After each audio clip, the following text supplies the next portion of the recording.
The summer air in Maplewood was thick with the scent of freshly cut hay and warm earth, a familiar comfort that hadn't changed since childhood. The village, nestled between rolling hills and golden cornfields, looked just as it had when I last saw it a decade ago. White picket fences framed small, well-kept homes, and the towering oak trees lining Main Street still whispered in the breeze like old storytellers guarding the town's history. I pulled up to my grandfather's farmhouse, its wraparound porch adorned with a weathered rocking chair and baskets of red geraniums. This was home. The place where I learned how to fish in the pond out back, where I watched my grandmother bake pies with the precision of an artist, and where summer nights were filled with the sound of cicadas and laughter from the neighbors sitting on their porches.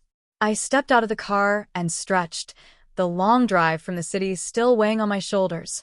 Before I could reach the door, it swung open, and there stood my old friend, Daniel, his face breaking into a grin. "Well, look who finally made it back," he said, crossing the porch in 2 strides to clap me on the back. "I was beginning to think you'd forgotten us." I laughed, shaking my head. "Not a chance. Just been busy." Daniel nodded knowingly. He had always been the one to push boundaries, to dream beyond the edges of this small town. While I had gone off to college and settled into the hum of city life, he had taken his curiosity to another level, exploring the most advanced cities in the world, immersing himself in the future while we remained rooted in the past. "Come on," he said, motioning toward the porch swing. "We've got some catching up to do." I followed him up the steps, the wooden boards creaking under our weight. We sat down, and for a moment, there was silence, just the rustling of the wind through the trees and the distant sound of kids laughing as they rode their bikes down the gravel road. "So, what's it like?" I finally asked. "Seeing all those cities, Tokyo, Dubai, Singapore? I can't even imagine." Daniel leaned back, his gaze drifting out over the fields. "It's incredible. Everything moves so fast. Bullet trains, AI assistants, buildings that adjust to the weather. It's like stepping into the future." But he trailed off, and I turned to him, raising an eyebrow. "But what?" He exhaled slowly. "But it's different. Those cities are impressive, no doubt. The technology, the efficiency, it's beyond anything you could dream of. But they're missing something." I frowned. "Like what?" He looked at me then, a small smile playing at his lips. "Like this. Like knowing your neighbor by name. Like stopping to talk to Mrs. Thompson at the general store because she wants to tell you about her grandkids. Like sitting on a porch and just being." I considered his words, looking out over the familiar landscape. It was true. Maplewood wasn't cutting edge. It didn't have self-driving cars or skyscrapers that reached into the clouds. But it had history, connection, and a kind of warmth that didn't need technology to enhance it. Daniel nudged me with his elbow. "Anyway, you're just in time for the Harvest Festival. You haven't forgotten about that, have you?" I laughed. "How could I? Best part of the year." "Good. Then you'll see exactly what I mean." As the sun dipped lower, casting golden light over the town, I realized I had been gone too long. Maybe Maplewood wasn't the future, but maybe, just maybe, it was something even better. The next morning, I woke to the smell of coffee and bacon drifting through the farmhouse. My grandfather, an early riser by habit, was already seated at the kitchen table, reading the newspaper. He peered at me over his glasses and chuckled. "Look who finally decided to get up. You sleep like a city boy now. Too soft for country mornings." I grinned, grabbing a mug from the cabinet and pouring myself a cup of coffee. "Give me a break, Grandpa. Long drive yesterday." He chuckled again, folding his newspaper. "Well, you picked a good time to visit. Harvest Festival's today. Town's already buzzing. You planning on heading down there?" I nodded. "Yeah, Daniel was telling me about it. Figure I'd go check it out, see what's changed." Grandpa gave me a knowing look. "Not much has changed, and that's the beauty of it. You'll see." After breakfast, I headed toward town. The walk was like stepping into the past, the same streets I had walked as a kid, now bustling with people setting up for the festival. The town square was transformed. Rows of booths lined the main street, each one bursting with homemade goods, crafts, and baked treats. Strings of colorful banners fluttered in the breeze, and the scent of caramel apples and roasted corn filled the air. At the heart of it all was the old gazebo, wrapped in autumn leaves and twinkling lights. It was the centerpiece of every town event, from summer concerts to winter tree lightings, and now it was the stage for today's festivities. "Took you long enough," Daniel's voice called out from behind me. I turned to see him carrying a wooden crate, a wide grin on his face. "Come on, don't just stand there. Let's get you reacquainted with your roots." I followed him as he walked toward the market stalls, where local farmers and artisans were proudly displaying their work. Mrs. Thompson, the town's best baker, waved me over with flour-dusted hands. "Well, if it isn't one of the Maplewood boys," she said, handing me a warm apple cider donut. "You've been gone too long, sweetheart. You better not have forgotten how good these taste." I took a bite, the familiar taste of cinnamon and sugar bringing back a flood of memories. "Still the best in town," I admitted, making her beam with pride. We made our way through the festival, stopping at different booths, some run by familiar faces, others by newer residents I had yet to meet. Maplewood might not have had high-tech innovation, but it had something just as valuable, a sense of continuity, a rhythm that never wavered no matter how many years passed. Daniel led me to the town square, where a crowd was gathering for the annual pie-eating contest. The mayor, a stout man with a booming voice, took the stage. "Ladies and gentlemen, it's time for one of Maplewood's finest traditions. The annual pie-eating contest is about to begin." The crowd erupted in cheers, and I couldn't help but smile. This was the kind of thing that didn't exist in the cities I had been living in. There, people were too busy, too rushed. Here, an entire town paused to watch a group of people compete over who could eat the most pumpkin pie. "You should enter," Daniel nudged me. "Not a chance," I laughed. "I like pie, but not that much." The contest began, and laughter rippled through the crowd as contestants dove face first into their pies, hands behind their backs. Kids cheered, parents clapped, and for the first time in a long while, I felt like I was exactly where I was supposed to be.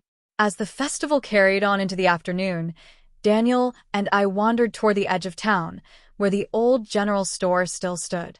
It had been there for generations, a relic of a slower time. But something was different. Self-checkout. I raised an eyebrow, pointing at a new kiosk by the entrance. "What happened to old Mr. Jenkins?"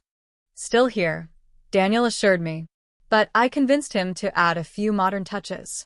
Didn't take away the charm, just made things easier for the folks who needed it. That's when I started to see it, small changes, woven carefully into the fabric of the town.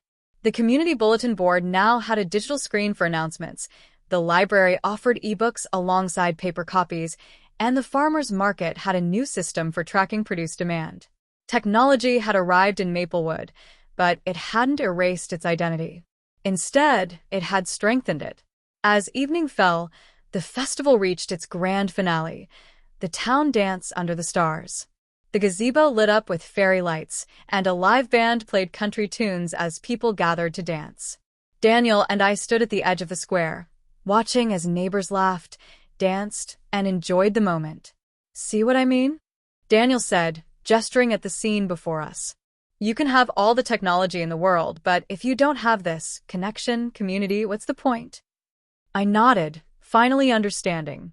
The most advanced places weren't always the ones with the newest gadgets or the tallest buildings.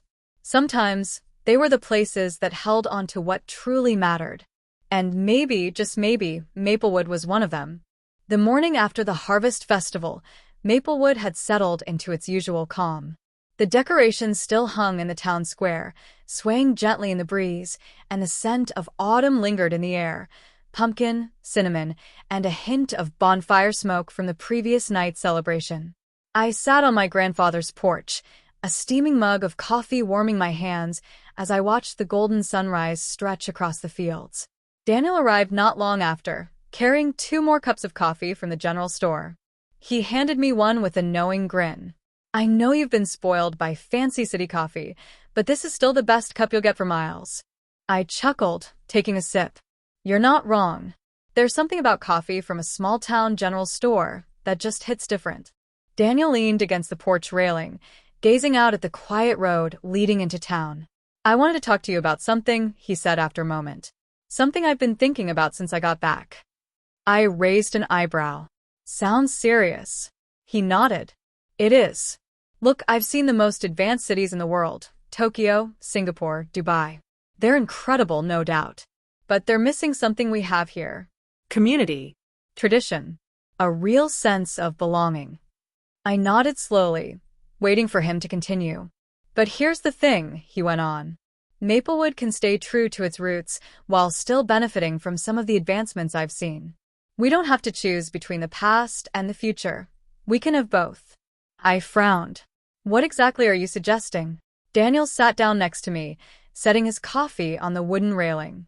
"Smart farming technology for our local farmers. Things like automated irrigation systems that can help during dry seasons. Telemedicine for folks who can't always get to the doctor, especially the elderly. Better infrastructure to make sure we're using energy efficiently, but in a way that doesn't disrupt the character of the town." I considered his words. "That's a pretty big shift for a place like this. You think people would go for it?" Daniel smiled. "I don't think they need to go for it all at once. It's not about turning Maplewood into some high-tech city. It's about using the right technology in the right way, stuff that makes life easier, without changing what makes this place special." I took another sip of my coffee, thinking. It was an ambitious idea. Change didn't come easy to small towns, but if anyone could convince Maplewood to take a step toward the future without losing itself, it was Daniel. "So, what's the plan?" I asked. Daniel's eyes lit up. "We start small. Talk to the farmers first, show them how better irrigation can increase their yield. Then we introduce telemedicine to the clinic. Dr. Reynolds has been saying for years that some of her older patients struggle to make the trip into town. If they could check in with her through video calls, it could make a world of difference. And after that, we see where it takes us." I nodded. "All right. I'll help. But only if you promise that Maplewood won't lose itself in all this." Daniel grinned. "That's the whole point. We're not trying to change Maplewood. We're just giving it the tools to thrive, on its own terms."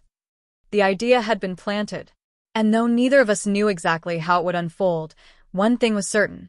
Maplewood was about to take its first step into the future, and we were going to make sure it did so without losing its heart.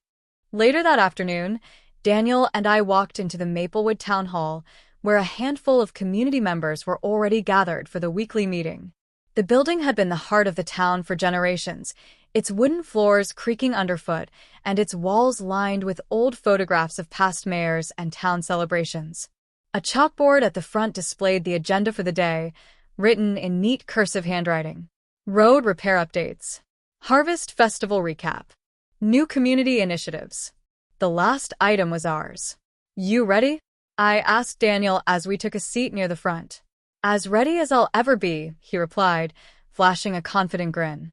Mayor Thompson, an older man with silver hair and a kind but firm demeanor, called the meeting to order.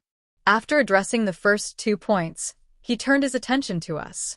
Daniel and, well, one of our own back from the city.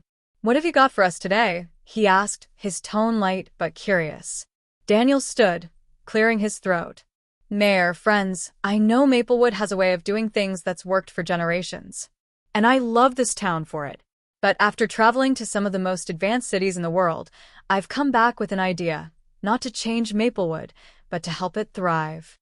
A murmur spread through the crowd. Change, even the idea of it, was a sensitive subject in small towns like this. "Go on," the mayor said, motioning for him to continue. "Technology doesn't have to take away from what makes Maplewood special," Daniel said. "It can enhance it. What if our farmers had better tools to deal with dry spells? What if our clinic could offer virtual checkups so folks didn't have to travel miles just to ask a simple question? What if we could make small improvements that help, rather than replace, the traditions we already hold dear?" An older gentleman, Mr. Harris, crossed his arms. "Sounds like you're trying to turn us into one of those big cities. We've done just fine without all that tech nonsense." Daniel shook his head. "Not at all, Mr. Harris. I don't want to turn Maplewood into anything other than what it is, a strong, connected community. But imagine if we could make life just a little easier for our farmers, our elders, our shop owners. The world is changing, and we don't have to fight it. We can use it to our advantage. Mrs. Thompson, the town baker, spoke up next. What exactly are you proposing? I took a deep breath, stepping in. We start small. A pilot program for smart irrigation systems to help the farms during droughts. A partnership with the nearest hospital to introduce telemedicine for those who need it. And maybe a small initiative to help local businesses have an online presence. Nothing fancy, just a way to reach more people. The room was quiet for a moment.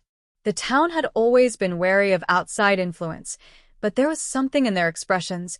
Curiosity, consideration. We're not asking for a huge overhaul, Daniel added. Just a chance to prove that technology and tradition can work together. If it doesn't help, we won't push it further. But if it does, think of what it could mean for Maplewood's future. The mayor leaned back in his chair, studying us carefully. Then he nodded. All right, we'll put it to a vote. Small-scale pilot projects, nothing too drastic. If the town's willing to give it a shot, then so am I. One by one, the hands went up.